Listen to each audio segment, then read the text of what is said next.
नमस्कार दोस्तों, मैं हूं राम और आप देख रहे हैं प्रवासी खबर। राजस्थान विधानसभा चुनाव में लगभग सभी सीटों पर कांग्रेस और भाजपा जो है बराबरी का एक दूसरे को टक्कर दे रही है, लेकिन कुछ सीटें ऐसी भी है जहां पर निर्दलीय उम्मीदवारों ने इन दोनों ही पार्टियों की नींद उड़ा दी है। ऐसी ही एक सीट है कुंभलगढ़ आमेठ की, जहां पर निर्दलीय प्रत्याशी नीरज सिंह राणावत जो है अपनी दावेदारी वहां पर जाहिर कर रहे हैं और वहां पे विधायकी का जो है चुनाव लड़ रहे हैं। उसी सिलसिले में आज वो हमारे साथ यहाँ पर मौजूद हुए हैं, तो हम उनसे कुछ खास सवाल करेंगे उनके जो है वहां पर चुनाव लड़ने के विषय पर, और उनसे जानेंगे कि वो कैसे वहां पर चुनाव लड़ेंगे और कैसे वहां पर धीर धुरंधर लोगों को टक्कर देंगे और अपनी जीत निश्चित करेंगे। तो सबसे पहले नीरज जी, आज आपका मुंबई में स्वागत है। आप मुंबई में आज आए हैं, इसीलिए आपसे मिलने का भी मौका मिला है मुझे, और मेरे इस चैनल में आपका बहुत ही अच्छे से स्वागत है।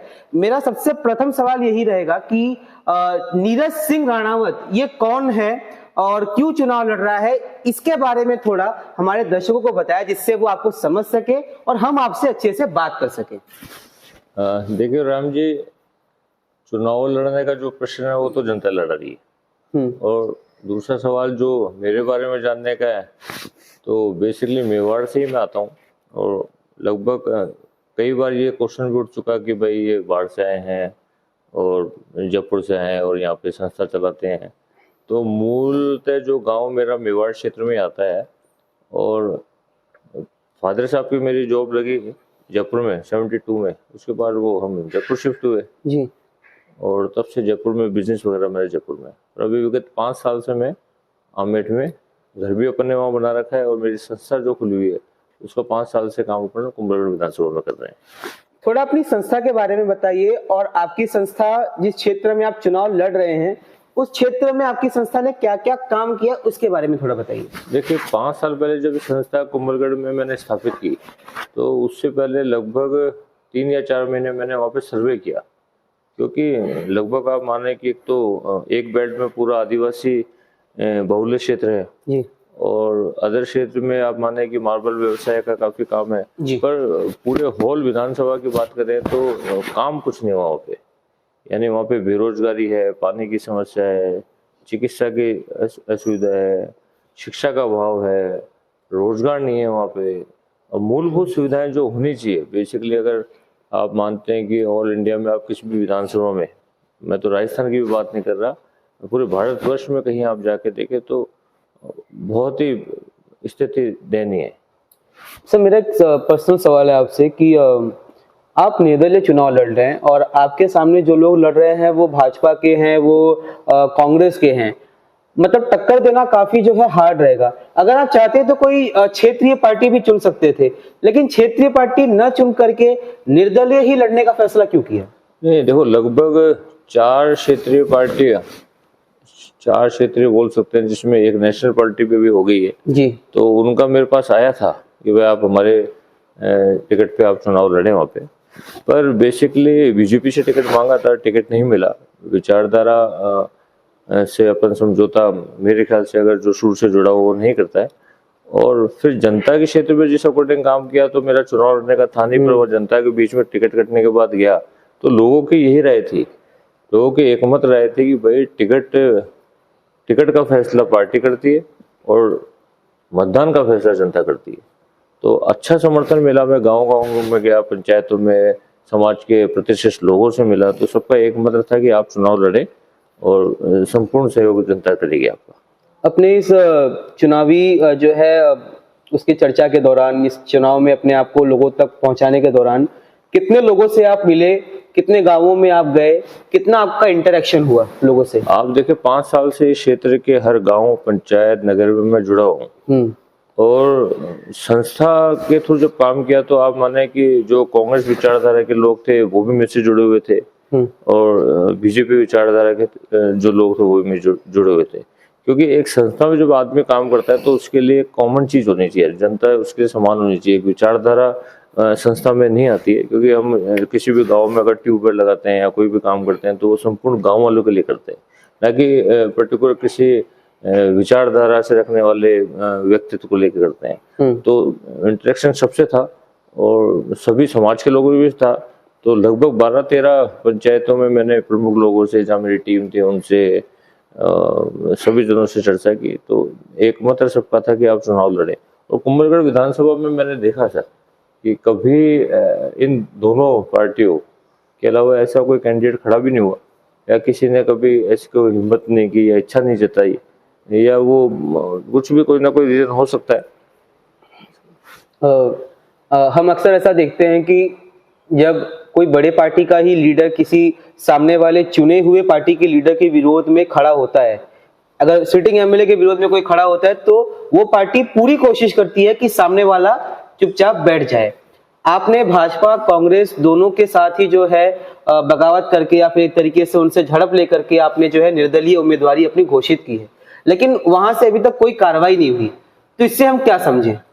देखो, कार्रवाई लेने का डिसीजन तो पार्टी हाईकमान का होता है जी। और पार्टी जब भी कोई डिसीजन लेती है तो कहीं ना कहीं आप माने कि इनकी कमेटी भी बनती है जी, और कमेटी में इनके जो प्रस्तावक होते हैं या जो भी मेंबर लिए जाते हैं जी, तो उन लोगों का संयुक्त डिसीजन होता है। तो शायद हो सकता है कि अभी तो चुनाव चल रहा है, तो उनकी क्या रणनीति है तो पार्टी बता सकती है। अभी हम लोग इंटरव्यू में बात कर रहे थे तो आपने शायद एक जगह ये बात कही थी कि पूरे हिंदुस्तान में शायद कुंभलगढ़ एक ऐसा क्षेत्र है जो विकसित विकास के नाम पे एकदम पिछड़ा हुआ है। शायद आपने ये बात अभी कुछ देर पहले कही थी।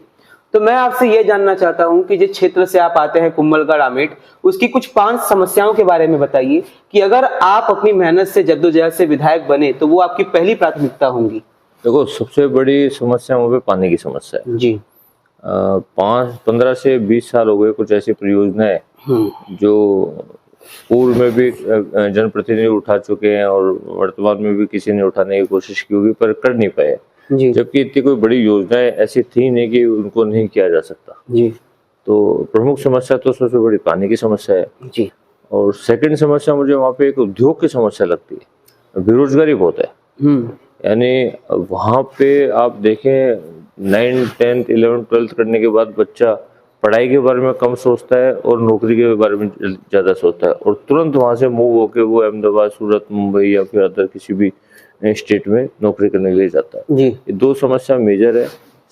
थर्ड समस्या वहाँ पे जैसे कृषि को लेके, एक तो क्या हुआ, जमीन आदि क्षेत्र में मार्बल का व्यवसाय, आदि क्षेत्र में एकदम वो पहाड़ी क्षेत्र है तो जमीनें बहुत छोटी छोटी, तो कृषि की समस्या भी बहुत है कि वहाँ ढंग से फसल नहीं आना और इतनी ज़्यादा क्वांटिटी में ये नई चीज़ें होती है सारी।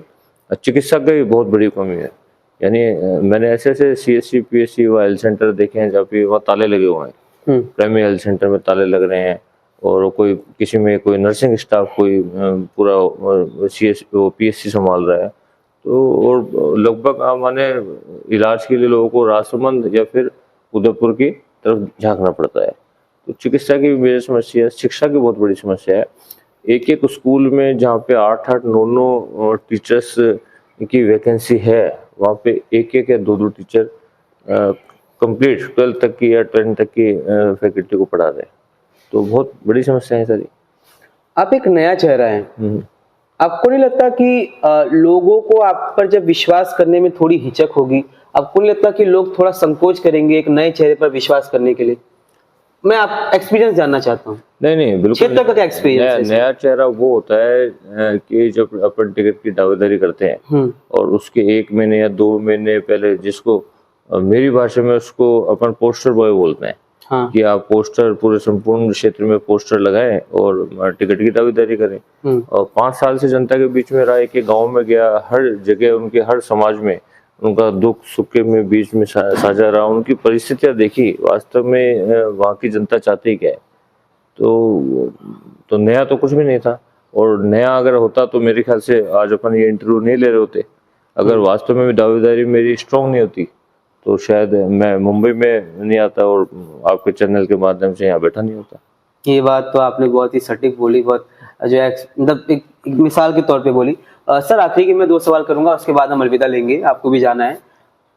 जब हम कहीं नौकरी करने जाते हैं, मालिक के पास जाके इंटरव्यू देते हैं, तो सबसे पहले हमसे यही सवाल पूछता है कि तुम नौकरी क्यों करना चाहते हो, तुम क्यों नौकरी लेने आए हो। उसी तरीके से मैं भी आपसे सवाल पूछना चाहता हूँ कि पब्लिक आपको क्यों वोट दे, पब्लिक राणावत को क्यों वोट दे? देखो, विकास के नाम पब्लिक को 5 साल में ये विश्वास हुआ है कि जो 25 से 30-35 साल में जो काम नहीं हुआ था, वो मैंने मेरी संस्था के माध्यम से छोटे छोटा चीज, चाहे वो मैंने पानी की ट्यूबवेल हो, चाहे किसी भी 25 से 30, जैसे मैंने बच्चों को गोद ले रखा, उनकी पेंशन की योजना मेरी चालू है, मंदिरों में टीन शेड का कार्य मैंने कराया, शमशान में टीन शेड का काम कराया, गरीब परिवार का किसी का घर जला तो वो घर भी मैंने बना के दिया नया। तो ऐसे बहुत छोटे छोटे, युवाओं के लिए मैंने क्रिकेट की वॉलीबॉल की प्रतियोगिता कराई तो युवा में से जुड़े, तो लगभग पूरे क्षेत्र में काम किया और लोगों का जुड़ाव रहा, लोगों को उम्मीद बंधी कि हाँ इनके पास जाएंगे और अगर कुछ हम बोलेंगे तो कहीं ना कहीं इन चीज का सोल्यूशन निकलेगा जी। तो उम्मीद भी देखो जनता देती है और जिताती भी जनता है। सर, लास्ट सेकंड सवाल है मेरा कि हम पूरी शुभकामनाएं आपको देंगे कि आप अच्छा लड़ें, सामने वाले को खूब बढ़िया ज़बरदस्त टक्कर दें और जीतें भी। लेकिन अगर जीत नहीं भी मिली तो जीत तो हार तो भगवान देता है, अगर जीत नहीं भी मिली तो फिर आपका क्या प्रयोजन रहेगा? देखिए, खोने को मेरे पास कुछ नहीं है। हाँ। खोने को उन लोगों के पास है जिनको टिकट मिली है या जो बहुत पहले से लड़ते आ रहे हैं इन सीटों पे। तो मेरे साथ जनता का प्यार है, जनता का विश्वास है और संस्था मेरी चल रही है, तो लोगों को ये भी पता है कि भाई यहाँ से अगर कोई चीज़ नहीं होती है तो संस्था, जो चीज़ मैं बड़े लेवल पे करना चाह रहा हूँ उस लेवल पे इस चुनाव को लड़ने का रीजन भी ये था कि बड़े लेवल पे जनता की सेवा अच्छी तरह से कर सकते थे। तो मेरी संस्था 5 साल से चल रही है और वो कार्य दोबारा कंटिन्यू करेंगे। अब मैं आपको ये बताना चाह रहा हूँ कि भाई लास्ट मैंने 25 से 30 अभी मेरे को इनोवेशन करने हैं जो मैं आचार संहिता के चक्कर में कर नहीं पाया, उसको कंटिन्यू करेंगे और अब और ज्यादा अच्छी तरह से करेंगे। मतलब पद मिले चाहे ना मिले लेकिन सेवा का जो कारवां है वो चलता रहेगा। एक आखिरी सवाल कि हमारे मुंबई में जितने भी प्रवासी राजस्थानी हैं, आप उनसे एक अपील क्या करेंगे?